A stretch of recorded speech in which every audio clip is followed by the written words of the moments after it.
Ladies and gentlemen, welcome to Downtime Weekly. Today we're going to be talking a little bit about Twitch's new changes to PogChamp again, and then cover a few things that are coming up in the movies, especially with the gaming movies like the Borderlands movie and the Last of Us 2 movie. Some castings have come out there that seem pretty good.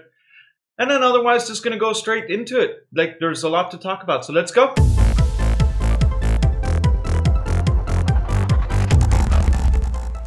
Hello everybody, I'm just sitting down here, and the first thing we're going to cover is PogChamp again. So, as you know, or may not know, PogChamp was a very popular emote that was in running for many years that usually symbolized the, play of the game. It was like a super nice, obviously good way of saying like, wow, that was amazing on Twitch. It was very loved, everything else. Until the content creator behind it, Gudex, actually happened to, state his support for the Capitol riots and that something should be done. Yada, yada, yada. It got removed. Sean Plott, also known as Day9, suggested that maybe they should do like a roulette where they just do a new content creator every 24 hours or whatnot, and it's been super popular. Some people have been getting harassed and attacked for it though. And now Twitch has gone out and said like, hey, we're going to do the PogChampening. But yeah, they've tweeted out the following. After 35 PogChamps and 35 days, the PogChampening is upon us. You decide what the future of hype looks like. Tune in and vote live February 12th at 12 p.m. PT on twitch.tv/Twitch or whatnot. They're like Twitch, So they're going to be doing a popularity contest basically, and nobody likes it. If you just scroll through the entire Twitter feed, which I'm sure my editor is happily doing right now, you can see that people are not a fan of this. Everybody really liked the rotation scheme that Day9 came up with and that Twitch did. But they did say from the very beginning they were going to be looking for a replacement, so that's what they're doing now. Everybody thinks it's a really bad idea to do a popularity contest, and who are the candidates going to be? Like, people feel bad about the people that are going to be nominated for this, PogChamp Royale or whatnot. And we tend to agree. We think that the rotation scheme that was put forward by Day9 was a really good solution. A lot of people want to stay here, and I can't blame them. It's a really good idea. And then again, you're going to have a whole bunch of names, and someone on Twitch said, like, hey, but what happens the next time someone that has a PogChamp emote has said something, bad in the past or everything else? It might be an issue in the future. You just don't know. But apparently somebody suggested this. They thought it was a good idea. They produced it. They put it out there. And a lot of opinions are, coming from this. We're going to be looking at Asmongold's reply to this. Asmongold is one of the biggest World of Warcraft content creators on Twitch, also just the biggest content creator on Twitch. So he said, make the tryhard emote the new permanent PogChamp. Removes a racist connotation that everyone on Twitch knows about, maintains representation, and uses an existing emote that has the same emotion. Effectively deletes racist meme. Good idea, or am I taking crazy pills? A lot of people think that Asmongold is a bit off on this because tryhard should just be tryhard. That emote predominantly features a black dude on it, and it's being used by a lot of people that every time there's a black person on content or on stream, people just use it to be like, oh my god, it's a black guy.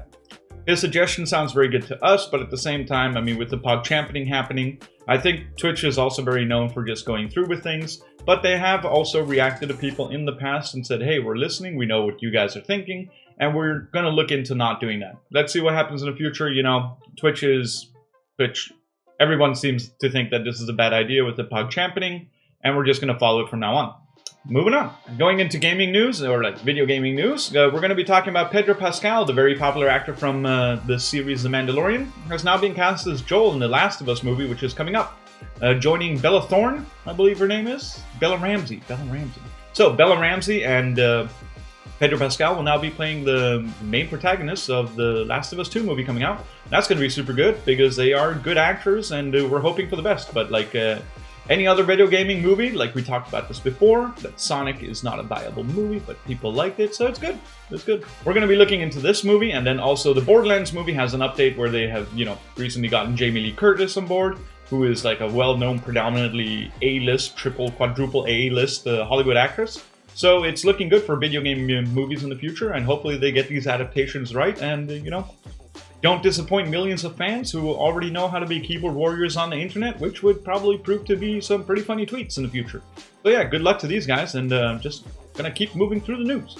Alright, so going into lawsuits again, Riot Games with the sexual harassment lawsuit, which we've been covering here on the show so far, which has been taking 2 years and is still an ongoing process, into arbitration, and they're trying to get rid of it, and they might make like $400 million. For the plaintiffs, which are a whole bunch of females that had been sexually harassed at the company while they were there due to the, just workplace environment being pretty toxic, apparently. Now it seems that Sharon O'Donnell, who also worked at Riot Games, has come out as allegedly going straight after the CEO, Nicolas Laurent.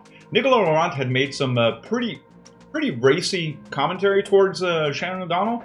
Yeah, the man is married. He wrote comments like, I mean, we're just going to put this on screen just to make sure that you guys can see it in its entirety. But commentary like this is not okay in any case or form. If you work with people, the positioning of power and all that stuff, you know, all the fancy things that people say. It's just not okay to write to somebody that doesn't want it and making sexual commentary. And it seems that Riot Games' workplace environment, you know, harassment thing is like an entire Riot Games things. But we know a lot of people at Riot Games that are like really good people, really nice people, so it doesn't represent all the workers, of course. But there does seem to be a problem with how they are handling their sexual harassment suits. And the thing is, like, if the CEO is also involved, and he also know he goofed, I mean, that's probably an individual thing where Nicolas is a bit of a douche, maybe. And that's it. We just want to let you know about it. If you guys have any opinions about this stuff, like, just let me know. In any case, this isn't good, and people should not fucking do that kind of stuff. Alright, so the 19th to 20th of February is coming up, and on those dates is going to be BlizzCon Online. We covered it in the last show, so we're not going to talk too much about it now. We're just going to say that the schedule is now up, so you can view it in its entirety. You can see what's going on day 1, 2, 3, and you can just, you know, or day 1 and 2, and then you can just enjoy it. There's a whole bunch of, you know, content out there for you guys to eat. There is a paywall on some of the commentaries and some of the content pieces coming out, so just be aware of that. Look it up on their website. You guys can read, so there you go. Information, BlizzCon Online, schedule online. So now we're going to be talking about the Norwegian esports scene, and specifically because of one team, Omaken Esports, or Omaken Sports, because, hey, why call it esports when it's, you know, I don't know why they call it sports. I will be asking them as I have a call with them on Monday, so I'm going to check into that. But the reason we want to talk about Omaken Sports right now, they put their stocks on, and they got an investment round going, and they raised 14.5 million euros. This number is tentative and to the amount that Astralis raised in the beginning from the Nikolai. So they have like a gajillion dollars, which is super cool. The thing that's very interesting about this news story is that it seems now that even people in different countries are now looking into investing in esports a lot more, a lot readily, a lot easier. Now that, you know, there's a pandemic going on. Everyone's seeing the value of esports, everyone's seeing the value of the gaming companies and everything else. And it seems that investors are following suit.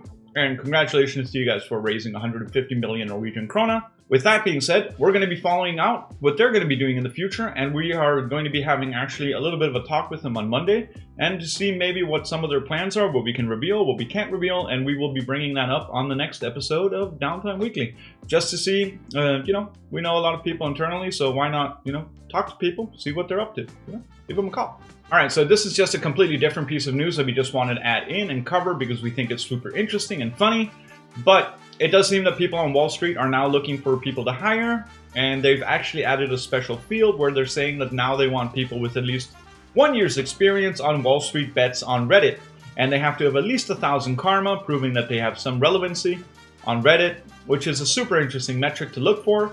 And with all this gaming stuff going on, and, you know, the GameStop GME prices, which really doesn't have that much to do with gaming at all, but more internet news, is super fun to see that now people are looking to Reddit as a viable, you know, qualification. The day that we all discussed, oh my lord, what are you going to do watching YouTube all day? Is that ever going to become, like, relevant? Hey, maybe one day someone's going to be like, hey, looking for someone that watches 2,000-3,000 hours of YouTube a month. Are you available? And you'll be like, yeah, sure. So as some of you guys know, the people behind Cyberpunk 2077 and the Witcher series, CD Projekt Red, which is a Polish gaming company, recently got hacked. The hacker actually sent them a, you know, just added the standard thing which they do, which is like a notepad message where they just told them like, hey, you've been hacked. Let's put it up on screen. Boop. And they say, you've been epically pwned. We have dumped full copies of source codes for your performance server for Cyberpunk 2077, Witcher 3, Gwent, and unreleased version of Witcher 3. We have also dumped all of your documents relating to accounting, administration, legal, HR, investor relations, and more. Yada, yada, yada. The hackers are stating that they've, like, you know, taken full control of all the information that CD Projekt Red has, and they're willing to, like, put it online unless they get a ransom within 48 hours. CD Projekt Red went on Twitter and like put up their statement for everyone to read. Yeah, we're not going to go specifically into the details and read the entire tweet since it's pretty long, but we are going to specifically point out we will not give in to demands nor negotiate with the actor, being aware that this may eventually lead to the release of the compromised data. We are taking necessary steps to mitigate the consequences of such a release. in particular by approaching any parties that may be affected due to the breach. We do think that it is interesting that people are actively targeting CD Projekt Red, and that's not necessarily because of the, Cyberpunk 2077 launch being a little bit awry. This just seems to be like a random hacker attack that just went in, and it does seem like a really good statement to make to say that we will not negotiate with terrorists from their side, even if they do have all these things come unreleased, and it must be kind of terrifying to know that everything that you've been working on and not working on might be shared all of a sudden without your control. We do hope that they get through this well, because it is a shitty thing to happen to you, or anybody, or any company, and we just hope that it doesn't lead into catastrophical situations, since they are the company that have been working really hard in Poland, bringing us really good games in the past and in the future, hopefully. So, yeah, as for this hacker, well, screw you, buddy. We're going to leave you with this last article from CBR.com, which is talking about the viability of events like E3 now that they're going virtual. And actually, E3 has been waning a little bit in interest. For those of you that don't know, E3 is like the big gaming expo every year where Xbox and PlayStation and all the game companies come together and talk about the releases. Nintendo included, everybody goes to E3 and tells people what they're up to this year, what's coming out, everything. It's like the showcase bonanza. And it was a really big, live, popular event, but in the last few years, it's been waning in interest. They've been asking for astronomical prices from game developers and everybody else to attend. There's a maximum amount of people that can join. Everything has been going online on streaming, people are showcasing their things online, producing videos, hiring questionable hosts with questionable levels of humor, and everything else. Now they're talking about it as if, due to COVID-19 and everything moving virtually, is there a need for an E3? To be honest, before even the COVID pandemic started, E3 was probably losing its relevancy because of their astronomically high prices, and people have been looking into, just doing their own launch platforms. The reason people go to conventions and everything else is because that's where you could gather all the reporters, get everyone together, and, they could do everything in once, and then everybody could agree that they would, post things at the same time, so then there wouldn't be conflict of interest, and you'd see Sony and Xbox fighting every week to showcase their new console and everything else. But with E3 charging super high prices, Sony was one of the companies that pulled out at one point, said we're just going to do it ourselves at PlayStation, and that went really well for them. And their sales didn't get affected, they didn't drop, there was no issues with that. And as such, it's up to us to now discuss, are conventions and events needed? Yes, they're super fun. Everybody wants to go to them. All the things are really good. But there is a limit to how much you can squeeze an orange for money and for publicity and claim that if you don't go to E3, you'll never know what's going on in the world.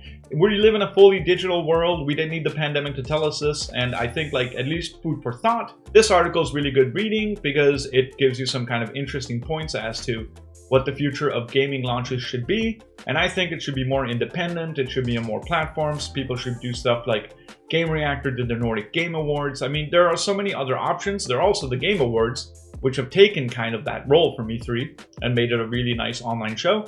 But I think there are still a whole bunch of variations to how you can put out information, disseminate your future upcoming products, and everything's going to be super interesting to follow in the future. At least if anything, there's some food for thought. You should check out that article and give us your opinion on if you think major events like E3 are going to stay relevant, and if so, in what kind of capacity should they fulfill in our lives? Are they the end-all be-all, or are they just cute and good to have?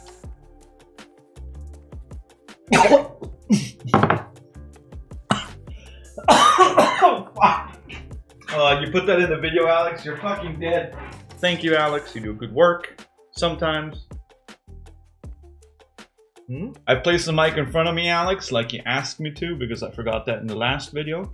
Thanks so much, everybody, for watching. This has been Downtime Weekly. We've been just covering some of the news pieces, everything else. We would love it if you would share these videos if you find them interesting. We are trying to do a little bit more content on the side. We have some updates coming out about that in the future, but otherwise, we're just happy for you to, be here and see it. So we hope that you, enjoyed the show.